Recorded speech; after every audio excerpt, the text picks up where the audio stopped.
If you like the Daniel Blair Show, you will love Main Event Moto. Come join producer Joe and I at patreon.com/maineventmoto, where we talk Supercross, we talk motocross, and deliver 3 long-form podcasts per week with no commercials. Again, that's patreon.com/maineventmoto, or you can click the link in the bio. Thanks for watching, and enjoy this week's episode of The Daniel Blair Show.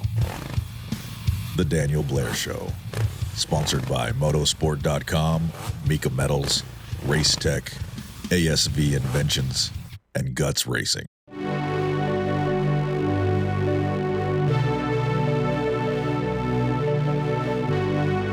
So many storylines heading into RedBud, but there can only be 10 lead stories. And we start with number 10, the riders who were not at Southwick, even though it was teased pretty heavy the last few weeks. With Chase Sexton out and a break in the schedule, Jeffrey Herlings was possibly going to race the Wick, but it obviously didn't happen. Then the hype shifted to the Coenen brothers, and I'm not gonna lie, I was pretty fired up about these rumors. I love unpredictability, and riders of that caliber bring a whole level of uncertainty that makes motocross that much cooler than it already is. Herlings in his prime at Southwick would have been unreal, but in all honesty, he's not the same rider now. That's not a diss, it's just the truth.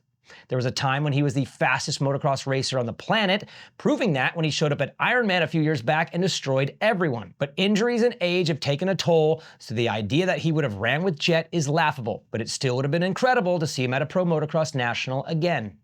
Then there's Lucas Coenen. This kid is an absolute beast in MXGP. At 18 years old, already on the 450, beating the brakes off the vets overseas, and I was pumped to see what he could do here. His twin brother Sasha, yes, twin brother, not younger brother, just 1 foot shorter, races the 250 class and is pretty impressive himself. They didn't race last weekend, and yes, I'm bummed it didn't happen, but more than just bummed, I'm confused.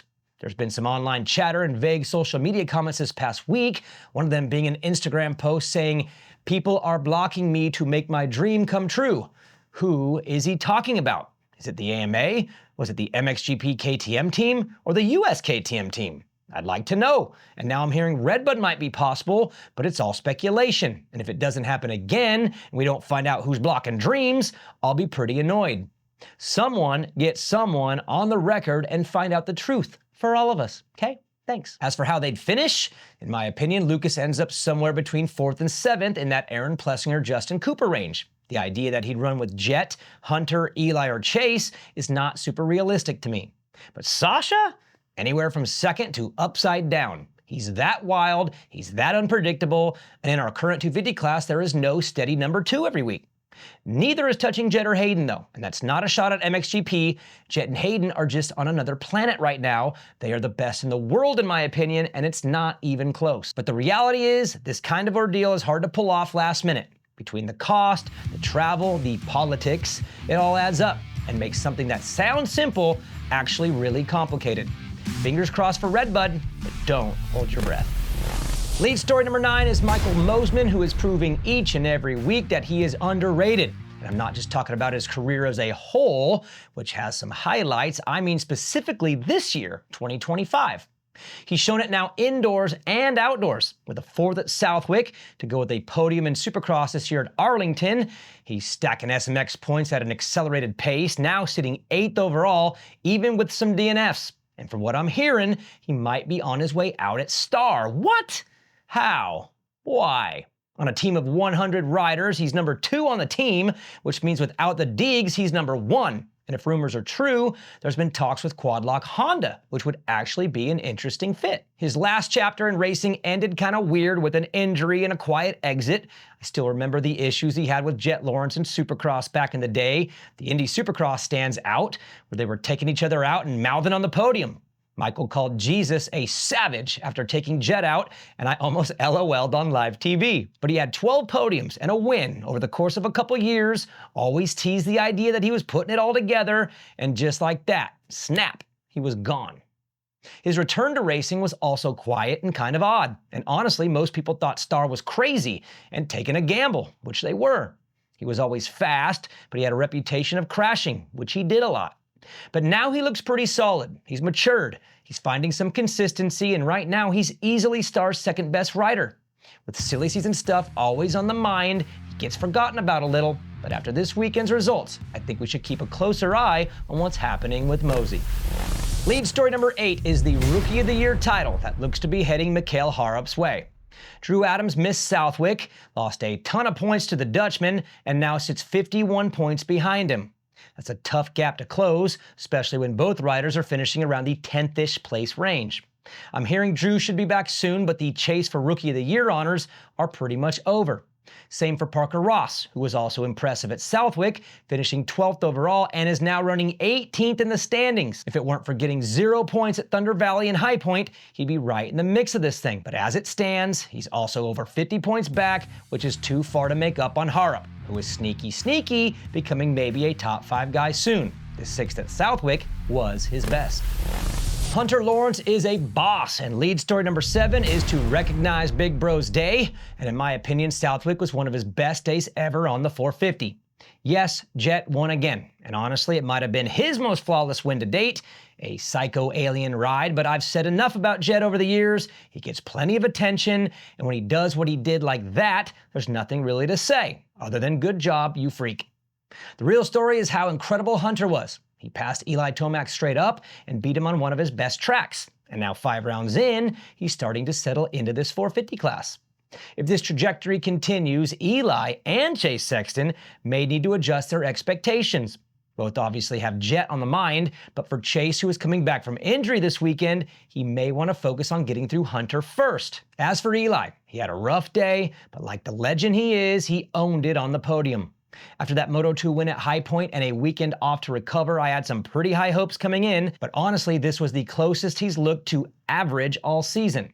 I'm not saying I've lost all hope, but what Jett did to all of them at Southwick was pretty deflating, and I have to imagine that the flight home for Eli was rough, and watching from the couch was rough for Chase. Good luck this weekend, boys, and watch out for Hunter.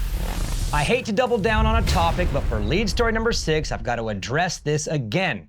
Some dude named Cornelius beat Eli Tomac in qualifying and ended up with a better gate pick in Moto 1. That's ridiculous. And yes, Southwick is a bit of an outlier, but it exposes how silly the qualifying system truly is. Now, before you all say, DB, why you picking on the little guy? Factory guys get all the favors. Hold up. My frustration isn't about Eli, or even AP and Ombre, who also ended up behind names like Jason Brooks and Justin Kokinkos in gate picks. Props to those guys, and Cornelius. No hate at all of them individually, but this shows how bad the system is flawed, and it's especially brutal on privateers. Some privateers spend tens of thousands of dollars to chase the Nationals. They make little to no money, but they show up week after week, helping support and fill out the series. Then locals show up with a fresh track in session 1, throw down one fast lap, and suddenly they're ahead on the gate, or they qualify and take spots away from privateers in Group A. It's not fair. It's actually obnoxiously unfair. And to be clear, I'm not complaining on behalf of the top 15 guys who may lose a couple spots in their gate pick. I'm speaking up for the guys in the 20 to 35 range, the ones grinding just to make it week to week. Another issue, which was pointed out to me on Twitter, Race Day Live feels almost pointless in this format. By the time we get to the second session, the top times are already locked in from the first session, and RDL has no suspense. In Supercross, the fun part of RDL is seeing who tops the board live. It's the best part of the show. In Pro Motocross, Session 2 is basically an exhibition. Now, instead of just whining about it, here's a simple fix. Again, credit to Twitter for the idea. Cut 5 minutes from the first session and consider it a free practice. Then add 5 minutes to the second qualifying session and make it the official qualifier. The schedule still works. Boom, done, fixed. You're welcome. Lead story number 5 is Hayden Deegan, who was on Sportscenter this past week, and that's a big deal. The show averages around 500,000 viewers per episode and has long been one of the biggest platforms in all of sports. Yes, the core audience is stick and ball, but with X Games taking center stage this week, the timing made sense, and the exposure was huge. We also saw Travis Pastrana on the Pat McAfee show hyping up the X Games, which helps push action sports as a whole back into the mainstream spotlight. I did see some people online saying things like, why is Brian Deegan even on there? Get him out of the limelight. That's a silly take. Brian is the reason they got that spot in the first place. He's a former X Games medalist and the perfect bridge between Sportscenter and Hayden. Brian even said on Instagram that this didn't happen by accident. They actively pursued the opportunity, and that's the kind of media push we need more of. We've seen it before with the Deegans, like when they were on Fox and Friends during the Supercross season. Not a direct sports audience on that one, and it probably didn't move the needle much or at all, but in truth, although these things don't instantly change viewership or sell out stadiums overnight, they are important steps. New fans, or old fans from the past that were lost in the move to streaming, may discover Hayden first, may become fans of him first, and eventually get into or get back into the sport. It's a long game, but a smart and needed play. In an interview with Swap Moto last weekend while talking about SportsCenter, Hayden did take a shot at Jett and his recent appearance at a fashion show. It was funny. I laughed, because the Met Gala is as lame as it gets. But if we're keeping it real, Hayden, as much as you like to bag on Jett, it looks like you borrowed his pants. And when Duke Gomez has to call you out over your TikTok vids, it might be time to reevaluate your wardrobe and fashion too. Jett gave him a little smack back after the second moto at Southwick, and I'm here for it. This is going to be a glorious off-the-bike duel, and if we're looking on the bike and in the stats, Hayden is on pace to pass Jett in 250 wins. Jett had 14 overall wins when he moved up, hitting that mark in 36 tries. Hayden is now at 10 wins in 29 attempts. And with 6 races to go, he'll end at 35 total, which is one shy of Jett. The pace is very similar, but Deegs has a chance to pass Jett on the way out of the class, and I'm guessing he'll let him know.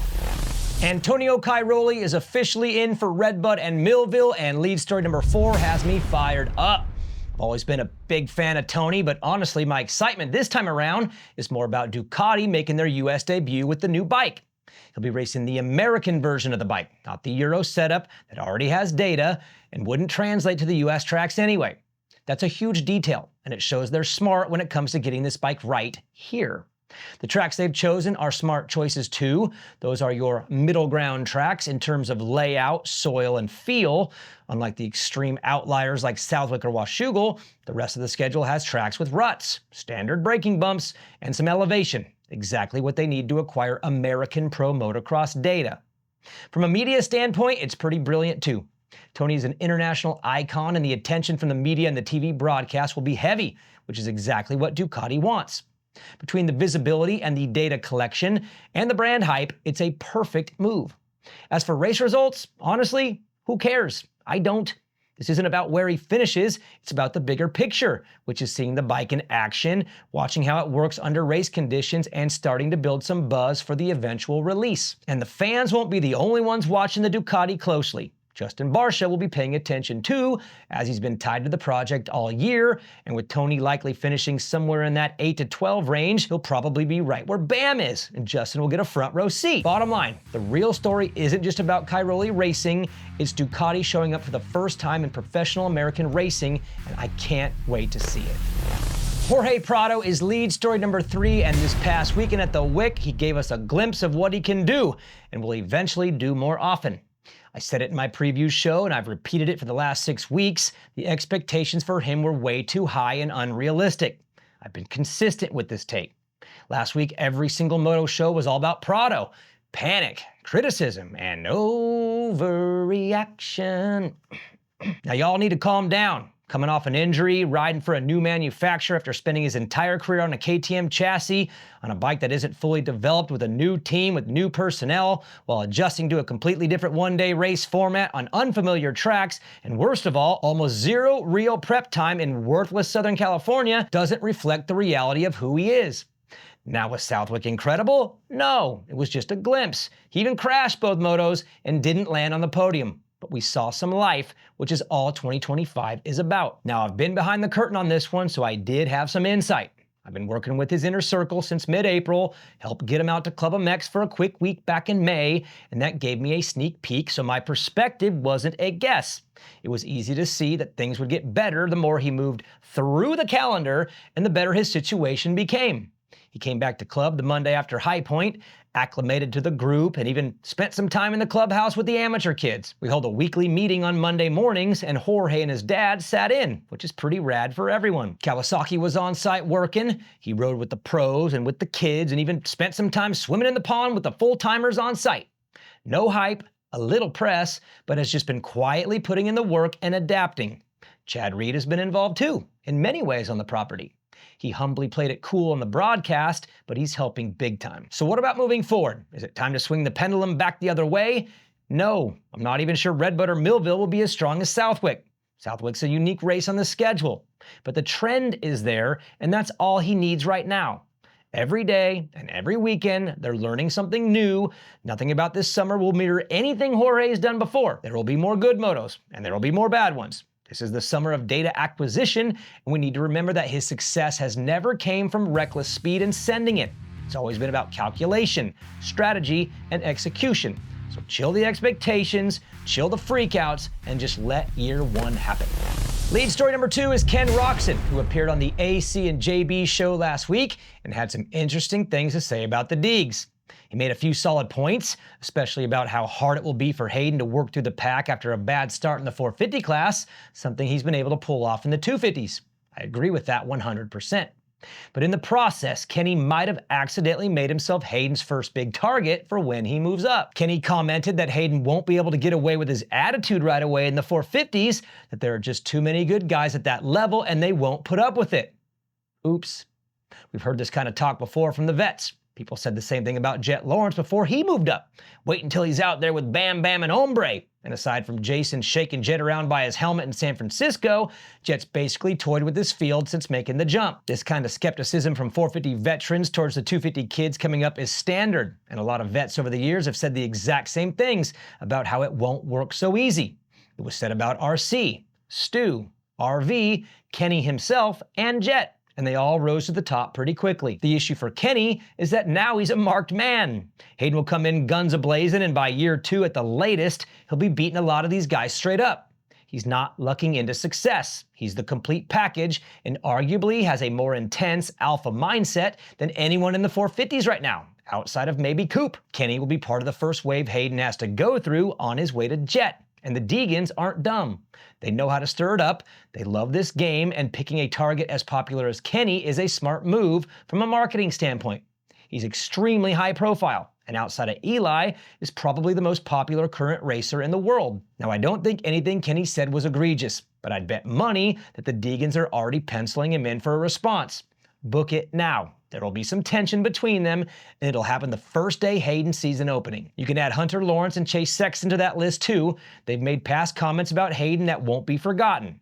Meanwhile, guys like AP and Coop might get a pass, since Hayden seems to genuinely like them. The wild card is Eli, which is still crazy to me that we're gonna see these two together, but I think the Deegans respect him, and he's a legend. But if clicks are the goal, going after big names is absolutely part of the playbook, and Kenny checks all those boxes and just added himself to the list voluntarily.